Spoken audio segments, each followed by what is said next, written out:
Este é um vídeo diferente, sugerido por um amigo jornalista com quem eu estava conversando ontem, contando algumas histórias.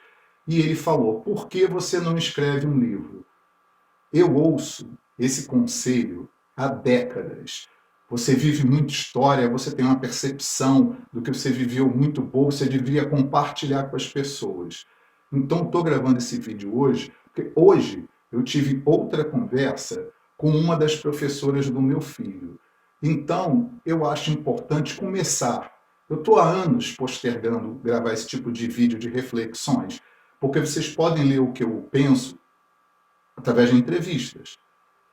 Vocês podem conhecer minha cabeça através das minhas músicas, do que eu escrevo, dos meus quadrinhos.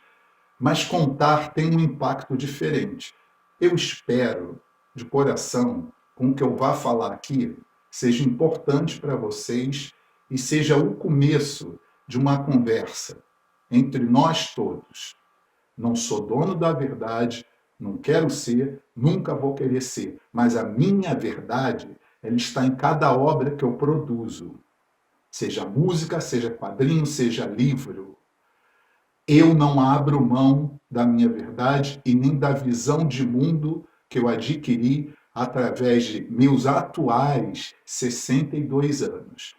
Muito bem, vou contar uma história pessoal de um amigo e vou contar a história de uma aluna, sem dar os nomes, obviamente. Vou começar pela aluna. Eu dava aula, dei aula de violão e guitarra durante muitas décadas no Rio de Janeiro. Meus últimos alunos foram crianças de classe média alta de bairros ricos da cidade. Então, um era amigo do outro, recomendava. Eu acabei dando aula para uns 15 meninos, por volta de 7 anos de idade. Eu ia na casa deles, né? Na verdade, eu ia na casa deles. Estava dando aula para uma dessas alunas, por volta de 7 anos de idade. Ela chegou para mim e falou: tio, eu não quero ter aula, é minha mãe que me obriga. Então nós vamos fazer o seguinte acordo. Se ela aparecer, eu finjo que estou tocando. E você gosta, está trabalhando, tem que receber seu dinheiro. Então você finge que está me dando aula durante essa 1 hora e leva seu dinheiro. Aí a mãe dela entrou, a cena que eu presenciei foi uma cena que me misturou pena e nojo, compreensão e incompreensão. Ela pegou o violão com medo e começou a tocar, fingindo que estava tendo aula. Eu fiquei tão incomodado com aquilo ali que eu peguei e liguei para a mãe e falei: infelizmente não poderei continuar a dar aulas. Estou ocupado, desejo boa sorte e tal. Acabou aí. Mas eu nunca esqueci dessa história. Juntando a essa, uma acontecida alguns anos antes. Eu tinha um amigo que ele me chamava e falava, no Rio de Janeiro: pô, Carlos, vem aqui em casa me visitar e tal. Aí eu tirei um dia de noite, fui visitar meu amigo. Quando chego lá, estava ele com mais 3 elementos cheirando pó. E aí eu fiquei hiper incomodado, mas, cara, eu gostava do cara. Eu falei: não, eles estão cheirando. E isso já aconteceu comigo várias vezes. Várias vezes. As pessoas me chamam para um evento, começa a cheirar pó. Porque tem a questão da bebida. Fica todo mundo bêbado achando que é ótimo. Ótimo ficar fora do normal ou bêbado. Isso vai te inspirar, vai te deixar. Não, gente. Ninguém é o John Lennon, que tomou um ácido e compôs obras-primas. Nem todo mundo é John Lennon. Entendeu? Então, fui para casa do meu amigo, estava todo mundo cheirando. Aí começou meu amigo a fazer aqueles comentários muito agradáveis, tipo: Carlão é muito gente boa, mas, pô, não quer cheirar, pô, que otário. Aí, sabe quando você dá vontade de levantar e ir embora? Mas eu não fui. Eu falei: vou ficando lá. Aí a gente estava ouvindo um som, eu até lembro que eles estavam escutando um disco que eu acho muito chato, que é o Inagada da Vida, do Iron Butterfly. Eu entendo que esse, por exemplo, para não pular de assunto, mas só para dar um adendo, eu entendo que o Inagada da Vida deve ter sido uma grande música na época que foi feita. Mas aí já estava muito datado, aí estava aquele povo todo cheirando pó, escutando aquilo. Por associação, Eu nunca mais consegui nem ouvir falar de Iron Butterfly. Tudo bem. Aí, alguém bateu na porta, toque, toque, toque, tipo 1, 2 da manhã. Sabe a cena que eu vi?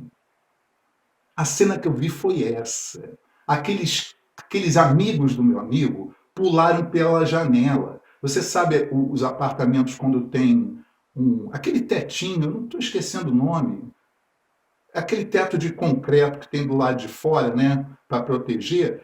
Os 3 amigos dele, cheirador, pularam e se esconderam do lado de fora, tipo, cair do 6º andar. E ele ficou constrangido, foi abrir a porta. Era mais um amigo dele que tinha chegado. Só que eu aproveitei aquela cena ridícula, porque eu vi homens adultos agindo como ratos, covardes.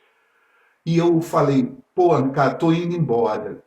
Não, fica aí, não, não, não, tô cansado, vou para casa. Nunca mais tive contato com ele. E ele era uma pessoa boa, gente. Assim, pela postura dele na vida, trabalhador, um cara bom. Só que aí passou muitos anos, eu recebi uma carta do irmão dele.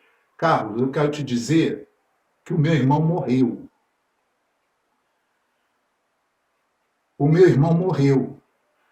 E ele morreu muito triste, porque ele não conseguia, sei lá, te pedir desculpa pelo que aconteceu naquela época. Ele estava viciado em pó e logo depois a mulher abandonou ele, afastou o filho dele, ele nunca mais conseguiu ver. Ele entrou num processo de depressão, de alcoolismo, acabou indo morar no interior do estado do Rio, sendo ajudante de um padre numa igreja. Ele não estava se sentindo bem, então ele iria fazer um exame na segunda-feira.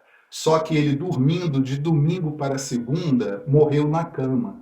Então estou descrevendo para dizer o quanto ele sempre falou. Eu tenho muito orgulho de ter sido amigo do Carlos e eu me arrependo muito de eu não ter pedido ou desculpa ou tentado conversar, porque eu sempre achei que ele iria me tratar como uma pessoa perdida, que não tinha jeito e tal. Então, gente, eu estou dando esse relato para vocês. Eu tenho muitas histórias assim, muitas. Inclusive, eu estou emocionado contando isso. Até porque meu filho, daqui a algumas semanas, vai fazer 12 anos. E eu converso muito com ele. Eu falo, filho, olha, você tem amigos que eu gosto, são legais, mas falam um monte de besteira, como o menino que falou na cara do pai, eu estava presente. Pai, estudar é coisa de otário. Eu quero ser youtuber para ficar milionário. Até rimou, né? Se a gente quiser achar alguma graça dessa história. Mas é muito triste. Crianças com essa cabeça. Isso é devido também aos pais, ao que escuta em casa. Você sabe, essa menina que eu comecei contando a história, que falou para mim, pô tio, fica na sua e ganha o seu dinheiro, você precisa de dinheiro. Não foi a humilhação dessa história, porque eu relevo que é uma criança, mas eu já escutei isso de adulto. Eu já escutei isso de adulto. Eu, com minha carreira, 45 anos de carreira, eu já escutei isso de adulto. Estou relatando isso, como falei, devido à conversa que eu tive com um amigo jornalista e com uma amiga professora. Eu vou continuar a fazer isso, mas eu preciso do retorno de vocês, porque senão eu vou me sentir falando para as paredes.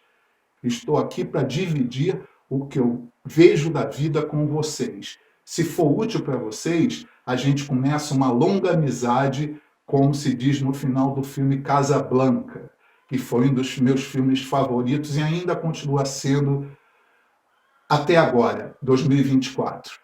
Então, conto com a sua compreensão e pretendo contar mais histórias e gravar mais vídeos. Muito obrigado, gente, por terem dado seu tempo e me escutado. Muito obrigado de coração, eu agradeço. Obrigado.